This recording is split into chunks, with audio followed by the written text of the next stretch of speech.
When you gamble, it isn't the win you're chasing. It's the moment before it. That sacred second when time holds its breath and anything feels possible. The room hums, your thumb hovers, and your problems, they melt to the edges as everything narrows into a single intoxicating moment of uncertainty. For one suspended heartbeat, life feels electric, not because of the money, but the chance, the spark that cuts through the numbness and whispers, I still exist. But the more you lean into that spark, the dimmer the world outside becomes. Days blur together. Things that used to matter barely register. Food loses flavor.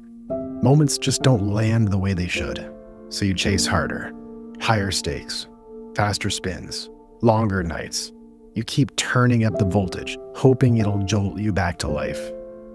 But every surge dulls the wires a little more. What once felt like lightning, now is just a faint hum. And when you stop, the silence roars. The quiet becomes too loud, the air too heavy. You don't play for joy anymore. You play because it feels necessary. Because without it, you start forgetting who you are. Your mind loops, how much you've lost, how much you should have had, how much you'll need to make things right. And you're not just hiding losses, you're hiding the wins too. Because you don't want the questions. And deep down, you really don't want to withdraw it. In the game, it feels like potential, fuel that keeps the fire burning. And when you wake up under the weight of the wreckage again, you put on the mask so no one sees the chaos underneath. You laugh when you're supposed to. You nod when someone's speaking. Your thoughts drift to the odds, the next deposit, the next fix. And at night, when the quiet attacks, the glow of the screen paints your face as you make deals with the same ghost that's been robbing you blind. Sleep comes in fragments, numbers, near wins, half dreams. You wake up already chasing. And then, one night, the screen goes dark, the room falls silent, and you finally see yourself, really see yourself, and it hits you. This can't go on.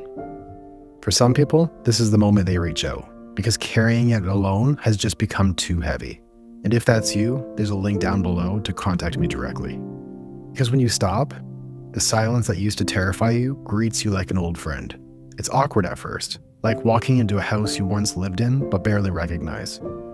Every second feels too sharp, every minute too slow. But beneath all of it, there's a faint hum, the pulse of something that was never gone, only buried. The world doesn't change overnight, but slowly, it starts to breathe again. Joy returns, not as fireworks, but as a flicker. There's still days when the urges flash through your mind, when gambling shows up in your dreams, when your brain whispers its old promises. But now, you see the lie for what it is, a storm pretending to be a sunrise. You breathe through it, you ride the wave, you give the urge time to pass, and you do something, anything that keeps you moving. And on the other side of that waiting, you find peace. Not the loud kind that dances with dopamine, but the quiet kind that grows roots. You learn that life doesn't need to be lived at a 10, that you could turn down the voltage and actually feel the small moments again.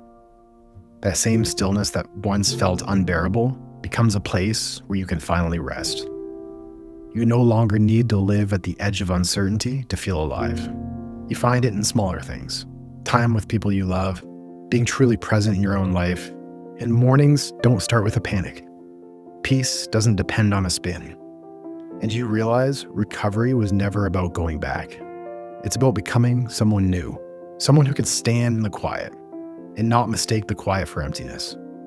You inhale slow, steady. You exhale, and your body softens. And in that simple breath, you finally feel it.